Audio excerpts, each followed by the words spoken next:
That's yeah, and I'm sorry to hear about your wife, Naomi. Do you think you would have found those principles, those values, if it hadn't been for that incident in your life? Do you think you would have been as introspective? I mean, sometimes, a lot of these times when we have something big occur in our life, maybe it's even our birth of our grandchildren, or Right. losing a loved one, or maybe even losing our jobs. Do you think that's what was a catalyst to help you maybe introspective a little bit?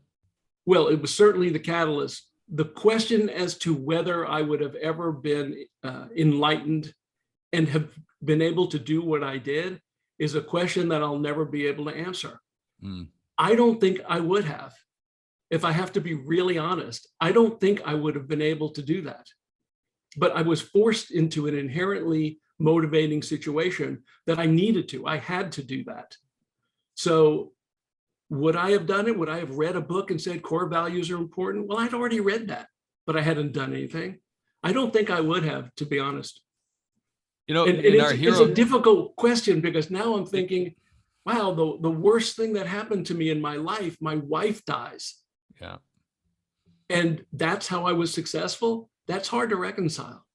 It But certainly is. We have a lot of people in our Hero Club and the C-Suite Network, and their businesses are based on values, and we find that those values drive everything that they do. They have employees who are more engaged. They have customers who are happier. They have, absolutely. they gross more money. They net more money. They have vendors who want to do more business with them. Do you, now that you see those values that you've got right there in the book, Lead from the Core, do you see those values now being like, oh my gosh, I can't believe I didn't have them before? Or maybe they were there and you knew they were there, but now that you have them, it's like night and day. Well, they were there, but I wasn't conscious of them being there. It Mm, took introspection and really understanding and looking deeply as to what was there, what was to be revealed. But once it was revealed, once we understood what really mattered, not what we aspired to be, but what we were, the business took off. And we said, we can become so much better than what we've been told we can be. And we did. We were able to do things that people said were impossible, sell blinds online, build technology that is now integrated into all the Home Depot stores, 2,200 stores, that's embedded into an enterprise $140 billion company. That's hard to do.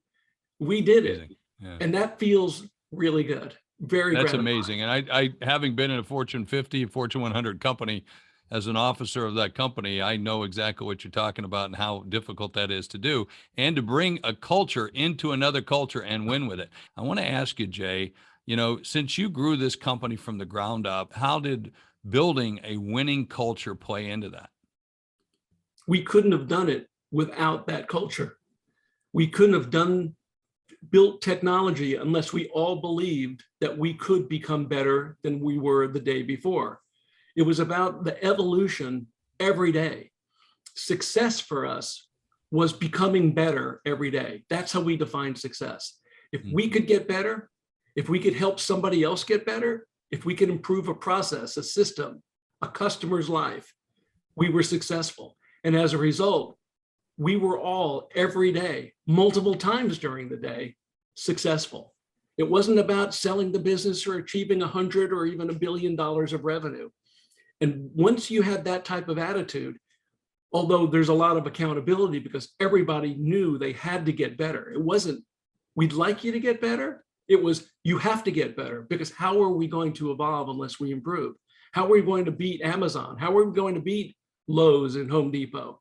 We had to become much, much better. And it was that culture, the 4 E's of evolving, experimenting, expressing ourselves, and enjoying it, and giving people a voice, giving people a true voice where they felt safe to speak up. Because how can you evolve unless you take some chances and you experiment? How can you experiment the right things unless you ask people for input, data? People weren't afraid of disagreeing with me, disagreeing with anybody, because we wanted to get to the truth. We didn't just want to feel good. We wanted to be good. I love the last E, enjoying, because you do have to enjoy the ride. Otherwise, why are you doing it? It's got to be a little fun, which I think is important.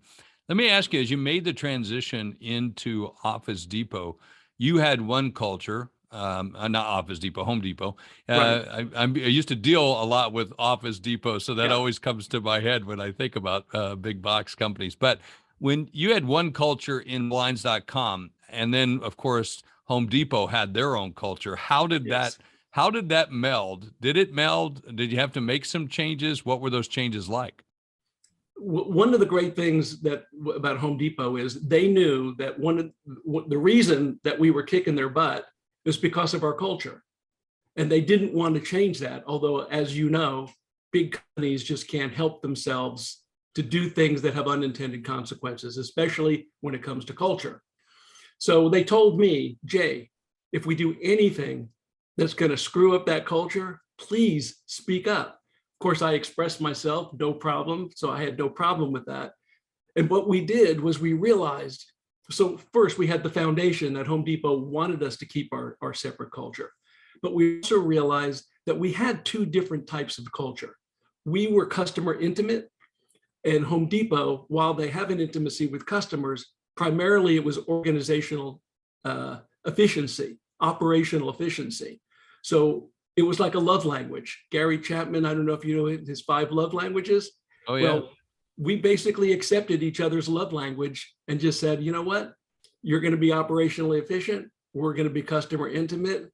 Let's just not mess around with the other, because look, we're not going to change Home Depot, and they didn't change us. We coexisted beautifully.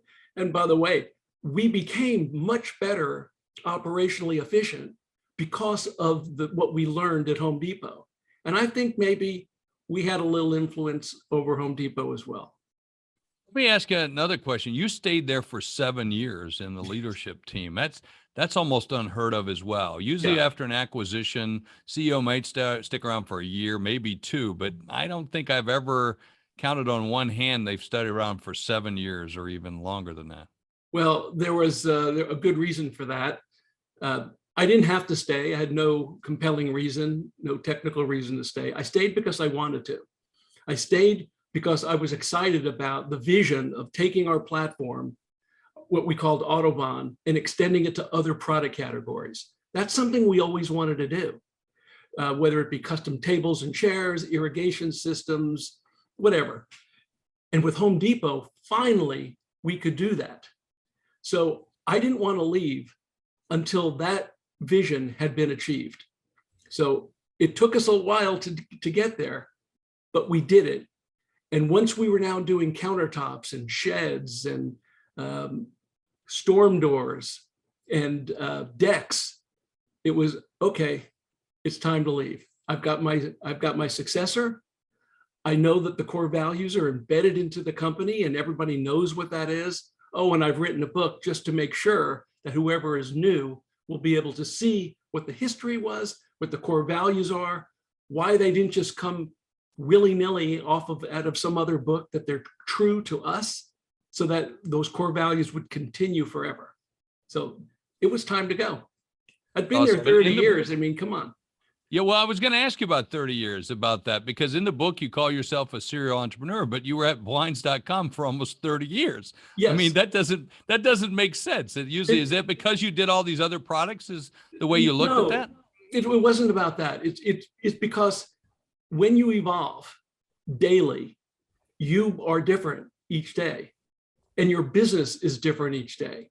So I felt like I was leading a different business all the time, because it got more complex, it got larger, there was more supply chain, everything just got different.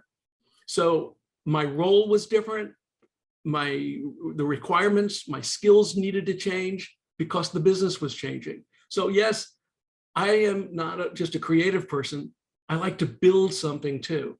And when you build something and it's evolving and it's not stagnant, I looked at it as a new business, and that's why I call it a serial entrepreneur.